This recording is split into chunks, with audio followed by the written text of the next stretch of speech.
भी दरिया हैं, हमें भी अपना हुनर मालूम है। हम भी दरिया हैं, हमें भी अपना हुनर मालूम है। जिधर भी चल पड़ेंगे, रास्ता हो जाएगा। साथियों, GS and English talks official platform पर आप सभी का हार्दिक अभिनंदन और स्वागत है। जैसा कि आप जानते हैं, हमारी 100 टॉपिक्स की सीरीज में आज हम आ पहुंचे हैं टॉपिक नंबर 4 आउट ऑफ 100। और आज के इस वीडियो में हम बातचीत करने वाले हैं भारतीय संविधान का निर्माण। भारतीय राज्य व्यवस्था का एक और टॉपिक आपके सामने साइमल्टेनियसली हिस्ट्री और पॉलिटिकल आपकी चल रही है। और हमने मात्र 100 टॉपिक्स जो है चूज किए हैं किसी भी पीसीएस के लिए, चाहे वो यूनियन पब्लिक सर्विस कमीशन हो, चाहे किसी स्टेट पीसीएस की बात हो। हम ऐसे 100 टॉपिक्स कंपाइल करके आपको दे रहे हैं, एक एक फैक्ट और एक एक कंसेप्ट को डिस्कस करते हुए आगे बढ़ रहे हैं। यदि आपने इससे पहले हमारे 3 टॉपिक नहीं देखे हैं तो आप चैनल पर जाकर के प्लेलिस्ट बनी हुई है, प्रत्येक टॉपिक को देख सकते हैं। आगे बढ़ने से पहले आपसे यही रिक्वेस्ट कि चैनल को सब्सक्राइब जरूर कर दें, वीडियो को लाइक और शेयर कर दें, बेल आइकन दबा लें ताकि हर तरह का नोटिफिकेशन आप तक पहुंच सके। तो जैसा कि आप देख पा रहे हैं कि हम बातचीत करते हैं 100 टॉपिक्स की, और पीसीएस बाण के नाम से 2026 का ये हमारा पीसीएस का बाण बिल्कुल जो है टारगेट को टच करता हुआ निकले, नथिंग मोर। इसके बाद आपको कुछ करने की जरूरत ना पड़े। चलिए बिना किसी देरी के शुरुआत करते हैं भारतीय संविधान का निर्माण। भारतीय संविधान के निर्माण में हम आपको पहले बता दें कि हम अपने हैंड रिटन नोट्स के द्वारा जो है पहले इसके ऊपर काफ़ी काम किया जाता है, उसके बाद ही आपके लिए वीडियो लाई जाती है। तो आप देख सकते हैं संविधान सभा की मांग, कैबिनेट मिशन के आधार पर संविधान सभा का गठन, ये सारी बातें आप देख पा रहे हैं। इस तरह से जो है बिल्कुल इसके ऊपर कंटेंट के ऊपर काम करके हर एक चीज़ ऑथेंटिक वे में आप तक पहुंचाई जा रही है। तो चलिएगा बिना किसी देरी के क्या क्या देखेंगे हम। संविधान सभा की मांग सबसे पहले हम जो है डिस्कस करने वाले हैं कि कब संविधान सभा की मांग की गई और किसने की। तो आपको पता हो कि पहली बार 1934 ईस्वी में 1934 में एम एन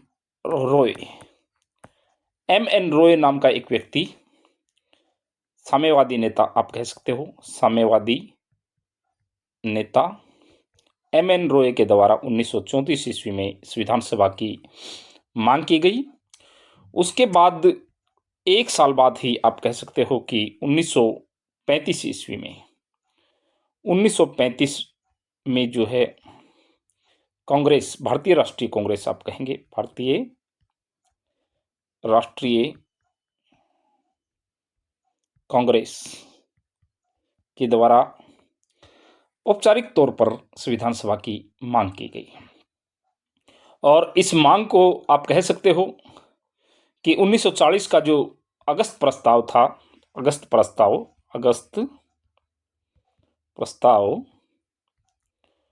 1940 आप कहेंगे, इसमें इसको मान भी लिया जाता है कि आप अपना जो है संविधान सभा का गठन कर सकते हैं, मान लिया अंग्रेजों ने। लेकिन 1942 का जो क्रिप्स मिशन आया, आप जानते हैं क्रिप्स मिशन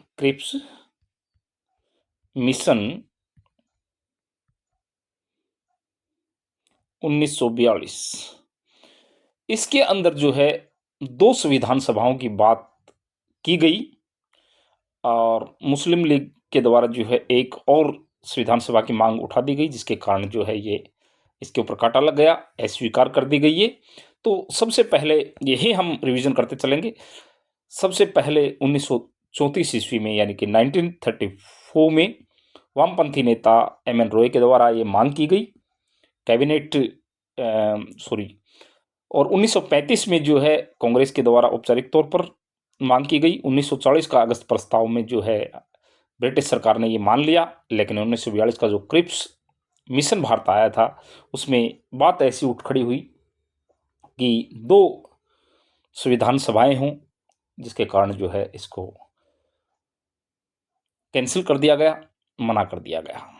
उसके बाद आगे आप बढ़ते हैं तो आप देखते हैं कि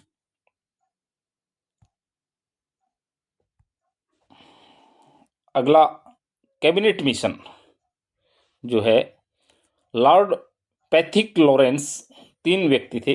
कैबिनेट मिशन जब आया तो लॉर्ड पैथिक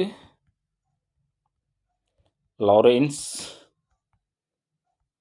पूछे जाते हैं, ये नाम ध्यान रखें। सर स्टेफोर्ड क्रिप्स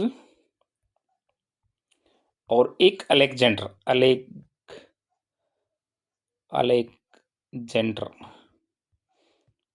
ये व्यक्ति जो है सदस्य बनकर के आए और इनका उद्देश्य जो है एक प्रकार से आप कह सकते हो कि संवैधानिक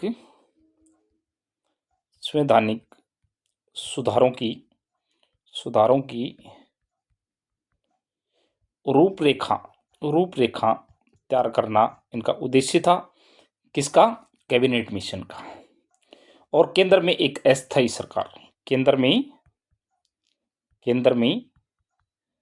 अस्थायी सरकार, स्थायी नहीं बल्कि अस्थायी सरकार।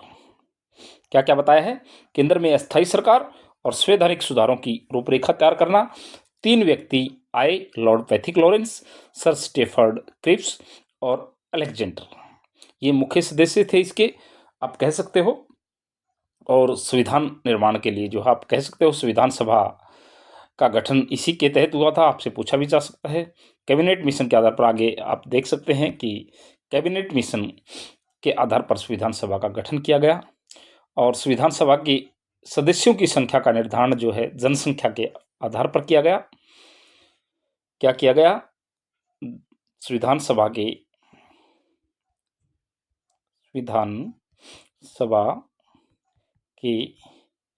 सदस्यों की संख्या किस आधार पर? कि 10 लाख पर 1, 10 लाख और 1 प्रतिनिधि,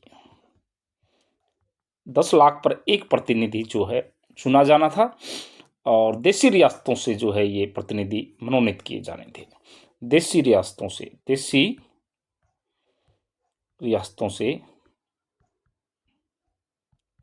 मनोनयन कह सकते हो आप, यहाँ लिख देता हूं। 10 लाख पर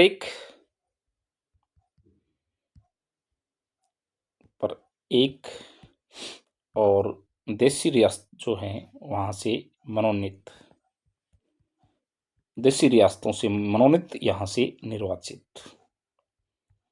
ये आप कह सकते हो। इस प्रकार से जो है ये कैबिनेट मिशन के आधार पर जो है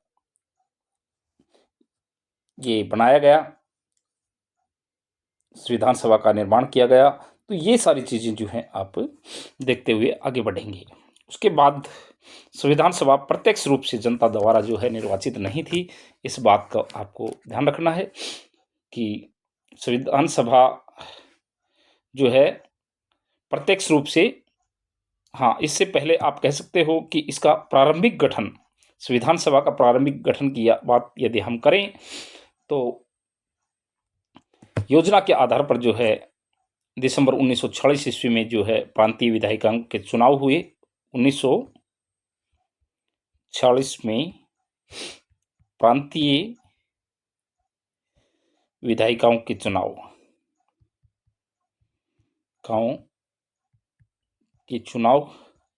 होते हैं और कांग्रेस को लगभग 70% सीट, कांग्रेस को जो है लगभग 70% सीटें मिल जाती हैं और कमजोर स्थिति देख करके जो है मुस्लिम लीग सभा से बहिष्कार कर देती है। तो मुस्लिम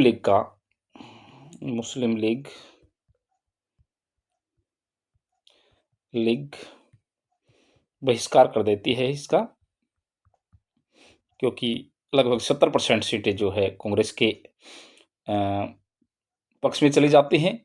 जो 1946 के प्रांतीय विधायिकाओं के चुनाव होते हैं, तो ये बात भी आप ध्यान रखें।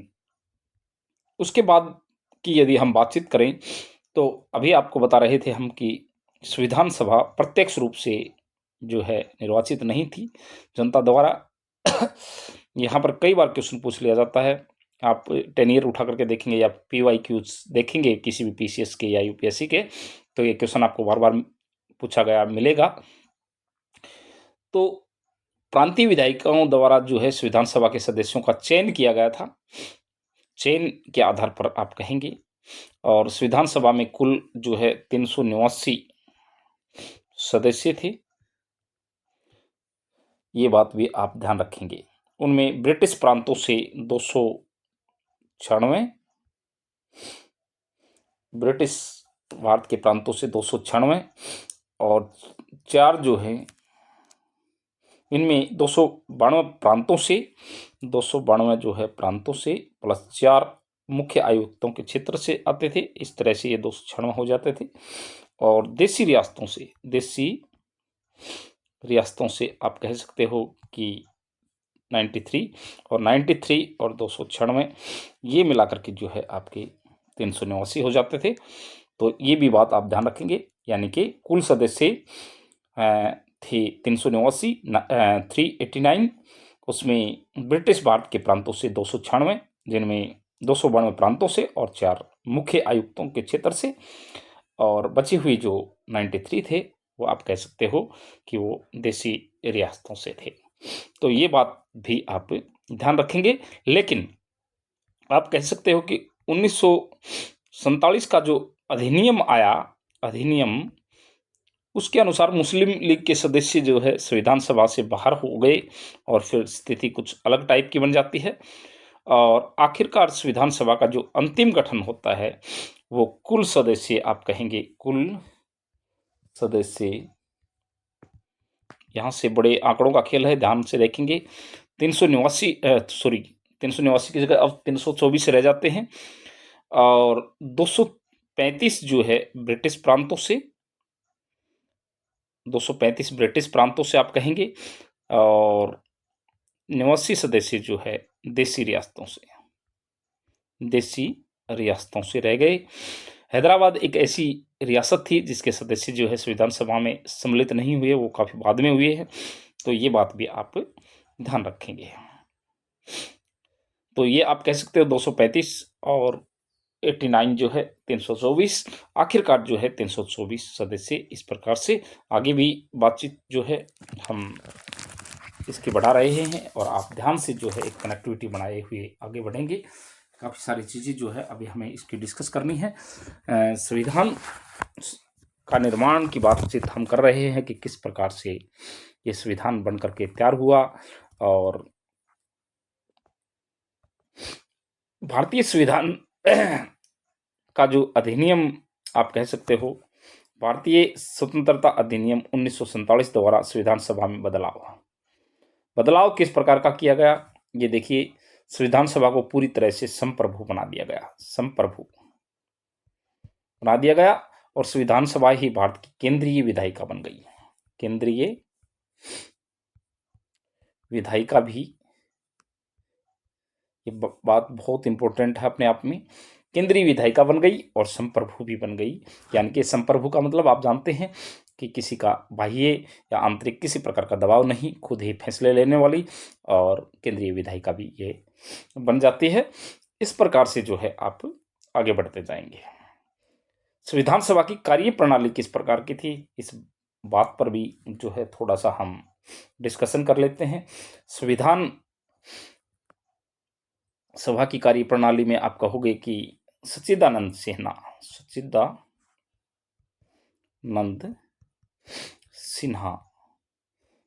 कौन थे? ये अस्थायी अध्यक्ष इनको बनाया गया। संविधान सभा के अंदर जो है संविधान का अस्थायी अध्यक्ष आप कह सकते हो। अस्थायी अध्यक्ष कब बनाया गया, ये आप थोड़ा सा इंपॉर्टेंट हो जाता है, आप देख लेना। 9 दिसंबर 1946 को संविधान सभा में अस्थायी अध्यक्ष इनको बनाया गया। पहली बैठक की बात कई बार पूछ ली जाती है। पहली बैठक 9 दिसंबर 1946 को दूसरी जो है 11 दिसंबर 1946 को, और प्रस्ताव, उद्देश्य प्रस्ताव 13 दिसंबर 1946 को पढ़ करके सुनाया जाता है कि जवाहरलाल नेहरू के द्वारा। ये बात भी, ये तीनों डेट अपने आप में इंपॉर्टेंट है, ध्यान रखेंगे थोड़ा सा। तो इस दिन अस्थायी अध्यक्ष सीतानंद सिन्हा को बनाया गया।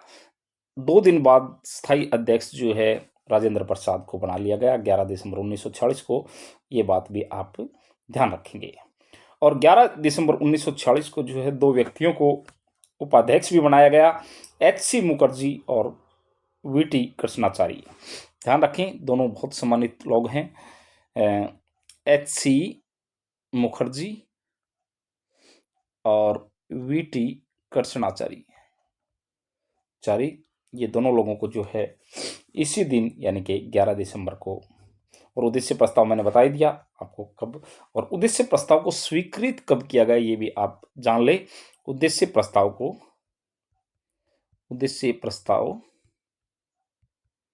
स्वीकृत कब किया गया? 22 जनवरी 1947 को ये उद्देश्य प्रस्ताव जो है स्वीकार कर लिया गया। ये भी बात आप ध्यान रखेंगे। कुछ और इम्पोर्टेंट बातों की तरफ यदि आप ध्यान दें तो आप कह सकते हो कि राष्ट्रीय ध्वज जो है वो भी 22 जुलाई 1947 को, जिस दिन उद्देश्य प्रस्ताव स्वीकार किया गया था, राष्ट्रीय ध्वज हमारा 22 जुलाई 1947 को अपनाया गया।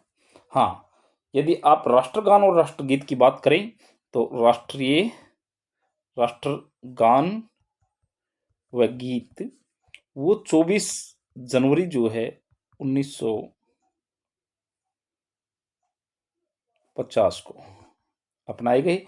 ये भी बात आप ध्यान रखेंगे।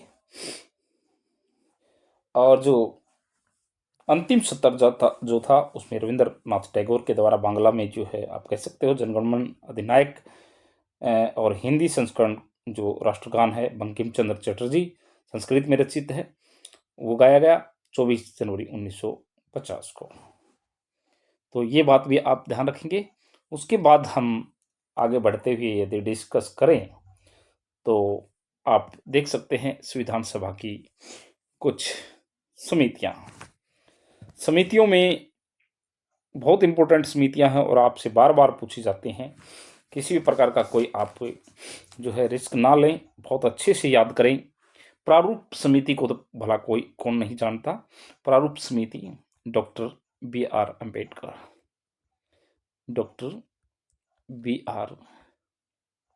अम्बेडकर मैं एक एक समिति को यहाँ डिस्कस करके दूंगा आपको। प्रारूप समिति डॉक्टर भीमराव अम्बेडकर, बाबा साहब डॉक्टर भीमराव अम्बेडकर, ये आप याद रखेंगे। उसके बाद अगली जो समिति है वो 3 समितियां मैं एक साथ बता रहा हूं, और जवाहरलाल नेहरू से संबंधित समितियां हैं तीनों के तीनों। संघ शक्ति समिति, उसके बाद आप कहेंगे संघीय संविधान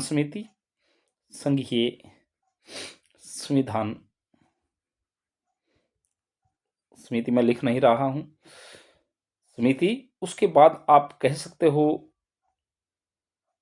राज्यों के लिए समिति, आप कह सकते हो राज्यों के लिए समिति, राज्यों के लिए समिति। इन सभी के पंडित जवाहरलाल नेहरू। संघ शक्ति समिति, संघीय संविधान समिति, राज्यों के लिए समिति, ये सारे की सारी समितियां जितने भी हैं उनके अध्यक्ष जो रहे हैं वो जवाहरलाल नेहरू रहे हैं। पंडित जवाहरलाल नेहरू का नाम जो है आप इन समितियों को लेकर के याद रखेंगे अच्छे से। उसके बाद प्रांतीय संविधान समिति है, प्रांतीय संविधान समिति की बातचीत करें या फिर मूल अधिकार अल्पसंख्यक और आदिवासी। मूल अधिकार अल्पसंख्यक और आदिवासी, मैं शॉर्ट में लिख रहा हूं, बोल रहा हूं, ध्यान दे लें। आदिवासी, अल्पसंख्यक, मूल अधिकार, इनके लिए जो समिति थी वो 2 समितियां हैं, ध्यान रखेंगे। उनके अध्यक्ष जो है वो है सरदार वल्लभ भाई पटेल। वल्लभ भाई पटेल। कौन कौन सी समितियां हैं? प्रांतीय संविधान समिति, मूल अधिकार, अल्पसंख्यक और आदिवासी को लेकर के समिति। इन सभी के जो हैं अध्यक्ष हैं सरदार वल्लभ भाई पटेल। उसके बाद हम अगली समितियों की बातचीत करें, उसमें डॉक्टर राजेंद्र प्रसाद का नाम जो है आपको दिखाई देगा। और मैं 2-3 समितियां, एक तो प्रक्रिया नियम समिति है, प्रक्रिया नियम समिति आप कहें, एक संचालन समिति कहें, संचालन समिति कहें, या फिर राष्ट्रीय ध्वज संबंधी ध्वज संबंधी तदर्थ लिखेंगे, ये तदर्थ समिति। इनके जो है डॉक्टर राजेंद्र प्रसाद क्या क्या है? प्रक्रिया नियम समिति, प्रक्रिया के लिए नियम बनाना यानी कि संचालन समिति, और ध्वज संबंधी तदर्थ समिति, इनके राजेंद्र प्रसाद हैं। उसके बाद की यदि समितियों का हम जिक्र करें तो संविधान सभा के कार्यों से इससे पहले 1-2 समिति और हम डिस्कस करते हैं। संचालन समिति आपने थोड़ी देर पहले देखी है, कौन है उसके? डॉक्टर राजेंद्र प्रसाद। लेकिन कार्य संचालन समिति भी है एक, कार्य संचालन समिति है, ध्यान रखेंगे इसमें आप मिक्स ना करें। संचालन समिति डॉक्टर राजेंद्र प्रसाद है, तो कार्य संचालन समिति के एम मुंशी हैं, के एम मुंशी। इस बात को आप बहुत अच्छे से देखेंगे, के एम मुंशी। उसके बाद यदि अगली समिति हम देखें तो आपने मूल अधिकारों के लिए समिति देखी है, अल्पसंख्यकों के लिए देखी है, आदिवासियों के लिए भी देखी है, लेकिन इनकी उप समितियां नहीं देखी हैं। तो मूल अधिकारों की जो है, मूल अधिकारों की संबंधित उप समिति जो है उसके जे.बी. कृपलानी है भाई, जे.बी. कृपलानी। मूल अधिकारों से संबंधित उप समिति के जे.बी. कृपलानी। अल्पसंख्यकों से रिलेटेड उप समिति की ही बात मैं कर रहा हूं, उसके हैं एच.सी. मुखर्जी। जे.बी. कृपलानी के बाद एच.सी. मुखर्जी वहीं जोड़ सकते हैं आप, जहां पर हमने सरदार वल्लभ भाई पटेल का नाम लिया था, उसके साथ उप कर करके आप लगा सकते हैं। और जनजातीय अधिकारों के लिए उप समिति है, वो जनजातीय अधिकारों के लिए, आदिवासियों की जो लिखी थी, जनजातीय अधिकारों के लिए उप समिति है। उसके असम में तो गोपीनाथ स्पेशली असम में है ये, और अन्य भारत में, शेष भारत में ए.वी. ठक्कर शेष भारत में है, ये ध्यान रखेंगे। ये जनजातीय उप समिति है, ये बात भी आप ध्यान रखेंगे। तो इस प्रकार से कुछ इंपॉर्टेंट समितियां, 1-2 समिति और हम देखते हैं। आप विशेष ड्राफ्ट की जांच समिति आप कहेंगे, विशेष ड्राफ्ट की जांच समिति, इसका आप कह सकते हो कि जवाहरलाल नेहरू, ये भी आप वहीं जोड़ सकते हो। संविधान के सभा के कार्यों संबंधी समिति भी है एक, संविधान सभा के कार्यों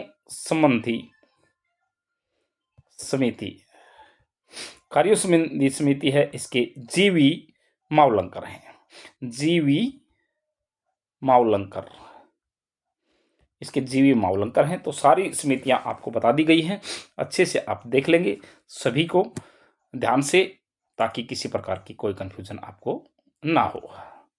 उसके बाद देखिएगा, कहता है कि 26 नवंबर 1949 को अपनाए गए संविधान में क्या क्या था। 26 नवंबर 1949 की बातचीत कर रहा है, यहाँ 26 जनवरी की बातचीत नहीं की जा रही। उसमें प्रस्तावना 395 अनुच्छेद, 8 अनुसूचियां थी इसमें और 22 भाग थे। ये बात आप ध्यान रखेंगे। और फिर आपको कह रहा है कि संविधान जो है 26 जनवरी को ही क्यों लागू किया गया, क्या इससे पहले संविधान लागू नहीं किया जा सकता था, क्योंकि 26 जो है नवंबर को बनकर के तैयार हो गया था। लेकिन तो आपको ध्यान रहे इस बात का कि दिसंबर 1946 में कांग्रेस का लाहौर अधिवेशन 29-30 का है ये, सॉरी यहाँ थोड़ा सा आप ध्यान देंगे। दिसंबर 1930 के आसपास कांग्रेस का जो है लाहौर अधिवेशन हुआ था पंडित नेहरू की अध्यक्षता में, और उसमें जो है ये माना गया कि 26 जनवरी 1931 को पूर्ण स्वाधीनता दिवस जो है मनाया जाएगा। ये निर्णय लिया गया दिसंबर 1930 में, और यही कारण था कि इसी दिन पूर्ण स्वाधीनता जो है राष्ट्रव्यापी आंदोलन का केंद्रीय लक्ष्य भी बन गया था। और इस कारण से जो है 26 जनवरी, क्योंकि अब दूर नहीं थी, 26 नवंबर 1949 को तो बना ही था हमारा संविधान तैयार हुआ था, लेकिन 2 ही महीने का वेट करना था, और ये हमारा केंद्रीय लक्ष्य पहले से 26 जनवरी को मान करके हम चल भी रहे थे। तो इस प्रकार से जो है यही कारण था कि हमने इससे जो है लगभग 20 साल पहले इस डेट को हिस्टोरिक आप कह सकते हो हिस्टोरिकल बना लिया था, या फिर बहुत इम्पोर्टेंट डेट यह हमारे लिए बन चुकी थी। अच्छा, इसमें यदि हम बातचीत करें कुछ अन्य तथ्य लें, तो आप देख पा रहे हैं कि 60 देशों का अध्ययन करके 60 देशों का अध्ययन इसमें किया गया। 64 लाख रुपये इसमें लगे। 7,653 बार जो है इसमें संशोधन किया गया। 2 साल 11 महीने और 18 दिन का इसमें समय लगा, आप जानते हैं। और 299 सदस्यों में से उस दिन 284, यानी कि 284/299 में लिख दूं कि 284 सदस्य ही जिन ओरिजिनल जो है संविधान के ऊपर जो हस्ताक्षर हैं वो 284 लोगों के हैं। ये बात भी आप अच्छे से ध्यान में रखेंगे।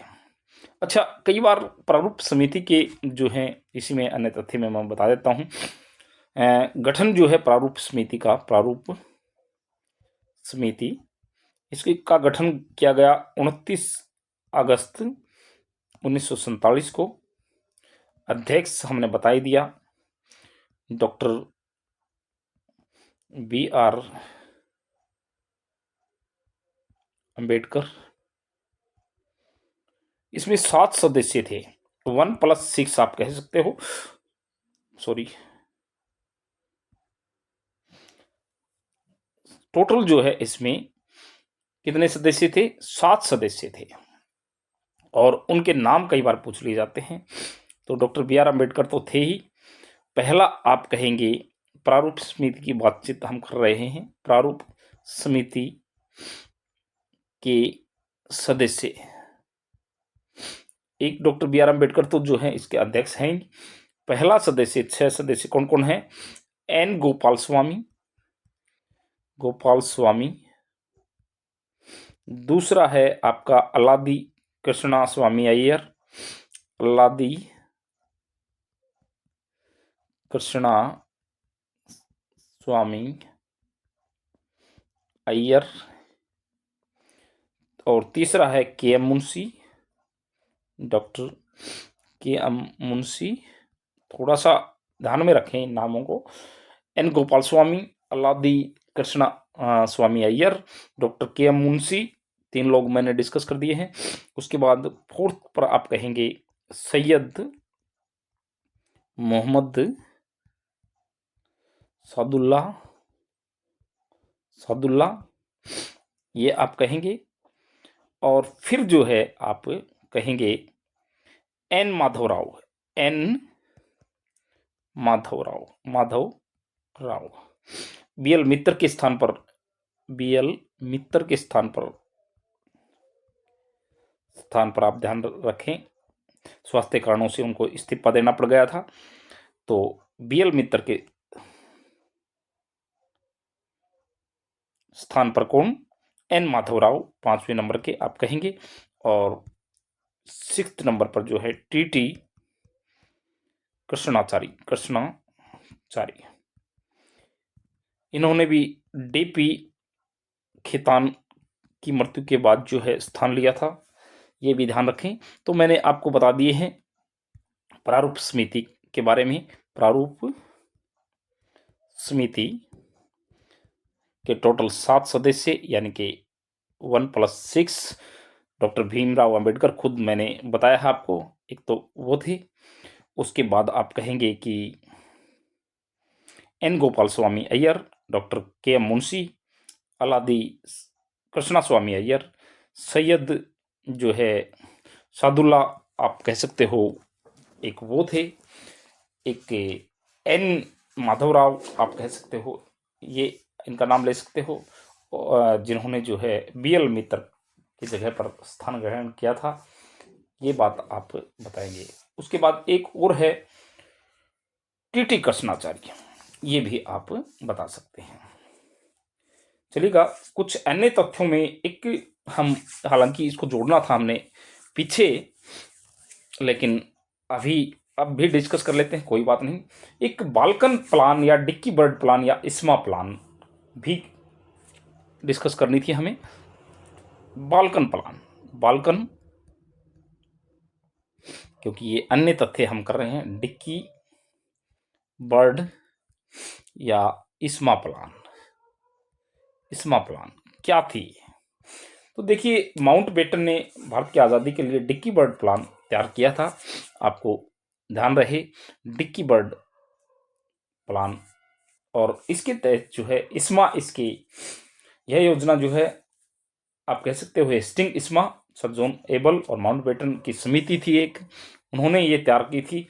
मैं बता देता हूँ आपको क्या है। और इसके अनुसार जो है लॉर्ड माउंटबेटन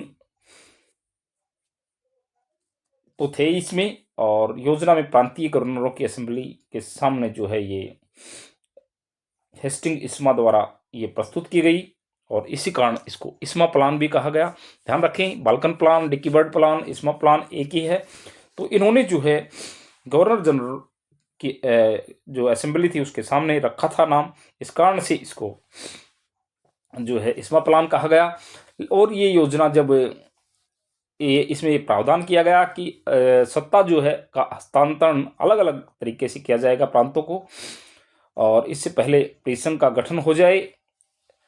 बंगाल एवं पंजाब को यह विकल्प दिया गया कि आप बंटवारे के लिए जनमत संग्रह का सहारा ले सकते हैं। ये सारी बातें इस तरह की हुई। हालांकि जब ये योजना माउंटबेटन ने जवाहरलाल नेहरू जी के सामने रखी तो उन्होंने तुरंत अस्वीकार कर दिया और कहा कि ये बाल्कनीकरण को आमंत्रित करेगी, यानी कि बच्चों जैसी ये बातचीत होगी, संघर्ष एवं हिंसा जो है भड़क सकती है। तो ये इसको इस कारण से बाल्कन प्लान कहा गया। तो आप कह सकते हो कि इस्मा या बाल्कनी प्लान ये कुछ इस प्रकार से थी कि जवाहरलाल नेहरू के सामने जब माउंटबेटन ने ये बात रखी भारत के बंटवारे की, तो बाल्कनीकरण की बातचीत जो है जवाहरलाल नेहरू ने की, और गवर्नर जनरलों के सामने जो है रखी हेस्टिंग इस्मा ने, इसके कारण जो है असेंबली के सामने, तो इस कारण से इसको इस्मा प्लान कहा गया। तो ये चीज़ें जो हैं कुछ आप याद रखेंगे। कई बार पूछ लिया जाता है डिक्की बर्ड प्लान क्या है। हाँ, कई बार आपसे एक चीज़ और पूछ ली जाती है, इसका भी आप ध्यान रखेंगे। स्वतंत्रता से पूर्व जो है अंतरिम मंत्रिमंडल था और एक स्वतंत्र भारत का मंत्रिमंडल था। उनमें आप ध्यान रखेंगे अंतरिम मंत्रिमंडल, मंत्रिमंडल और स्वतंत्र भारत का मंत्रिमंडल। दोनों चीजों में जो है आपको बताना है, स्वतंत्र भारत का मंत्रिमंडल और अंतरिम मंत्रिमंडल, आपको ये बताना है। अब मैं आपको बता दूं कि लगभग 7 लोग ऐसे थे जो कॉमन थे, दोनों में कॉमन थे। वो मैं आपको एक बार नाम बता रहा हूं, ध्यान रखना। जवाहरलाल नेहरू, जवाहरलाल नेहरू। एक मिनट, इसको थोड़ा सा हम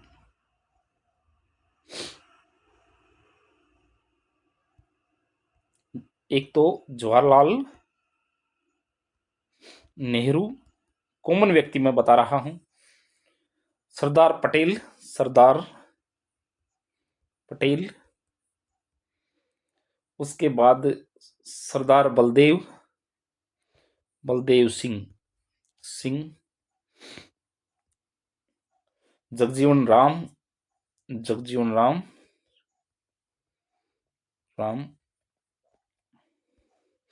जॉन मथाई, एच.सी. भाभा और एक आप कह सकते हो, एच.सी. भाभा नहीं है, सॉरी, सी.एच. भाभा लिखेंगे आप, सी.एच. भाभा।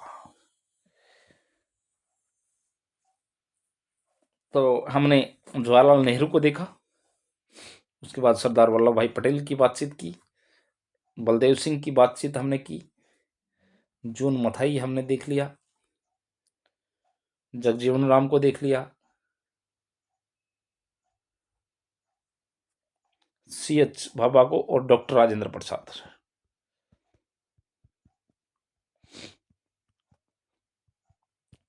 जवाहरलाल नेहरू, सरदार वल्लभ भाई पटेल, बलदेव सिंह, जगजीवन राम, जॉन मथाई, सी.एच. भाभा और डॉक्टर राजेंद्र प्रसाद, ऐसे व्यक्ति थे 7 जो अंतरिम मंत्रिमंडल में भी थे और भारत का जो प्रथम स्वतंत्र भारत का प्रथम मंत्रिमंडल हुआ उसमें भी थे। आप ध्यान से देख लेंगे, यहां से आपको एलिमिनेट करने के लिए क्वेश्चन डिजाइन करके दिया जा सकता है, तो आप इसको भी अच्छे से देखेंगे। और अब मैं वो 7 व्यक्ति और बता दूं। पहले अंतरिम मंत्रिमंडल के 7 तो कॉमन हो गए।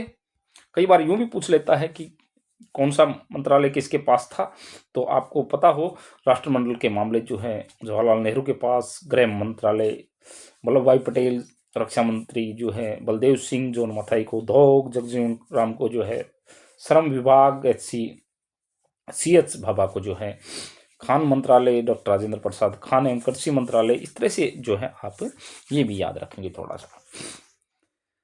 तो कौन कौन 7 व्यक्ति अलग हैं, उनमें आसफ अली, दूसरा है सी राजगोपालाचारी, फिर आप कहेंगे 3 नंबर पर आई चुंदरीगर,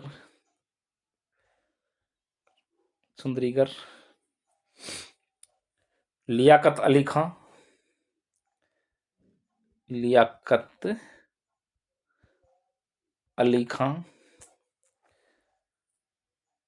रब निस्तार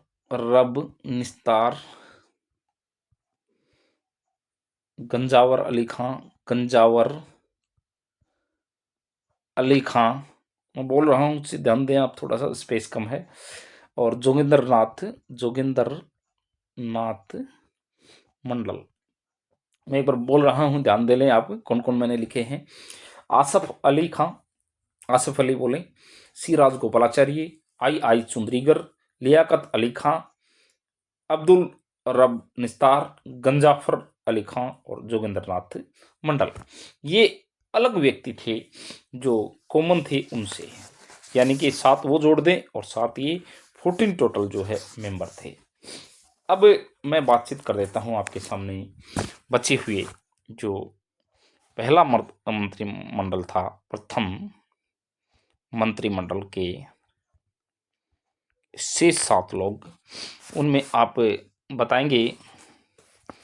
सबसे पहले आप नाम लेंगे, कह सकते हैं मौलाना अबुल कलाम आज़ाद, जो शिक्षा मंत्री थे। मौलाना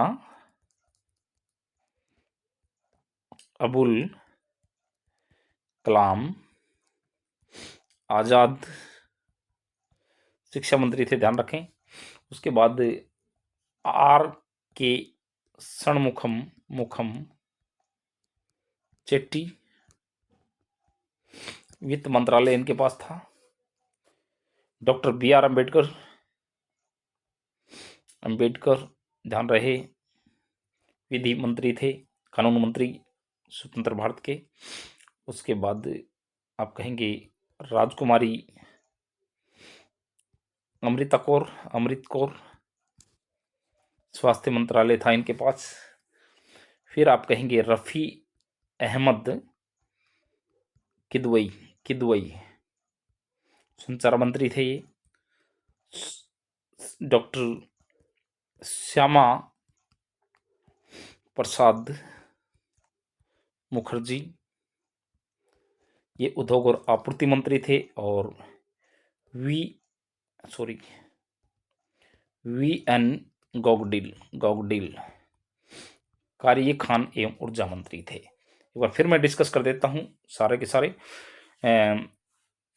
पहला मैंने आपको बताया है मौलाना अबुल कलाम आज़ाद, शिक्षा मंत्री आपको बताए हैं। दूसरा मैंने आपको बताया है RK षणमुखम चेट्टी, वित्त मंत्री थे। फिर आपको मैंने बताया है डॉक्टर BR अंबेडकर, विधि मंत्री।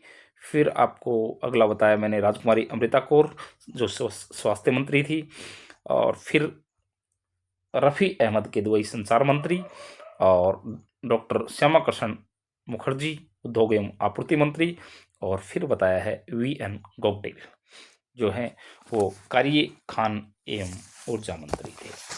हालांकि हमने पहली बातचीत सारी कर ही दी है।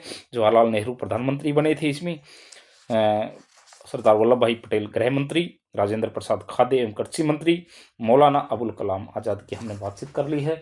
डॉक्टर जॉन मथाई जो है रेलवे मंत्री थे। जगजीवन राम श्रम मंत्री, सरदार बलदेव सिंह जो है रक्षा मंत्री, जो पहले भी रक्षा मंत्री थे अंतरिम जो है मंत्रिमंडल में। और CH भाभा वाणिज्य मंत्री। तो ये कॉमन व्यक्ति थे कुछ, और ये हमने दोनों के दोनों जो है आपके सामने डिस्कस करके दे दिए हैं। तो ये आपका टॉपिक जो है भारतीय संविधान का निर्माण, कुछ पीछे के बची हुई चीज़ें भी हमने डिस्कस कर दी हैं।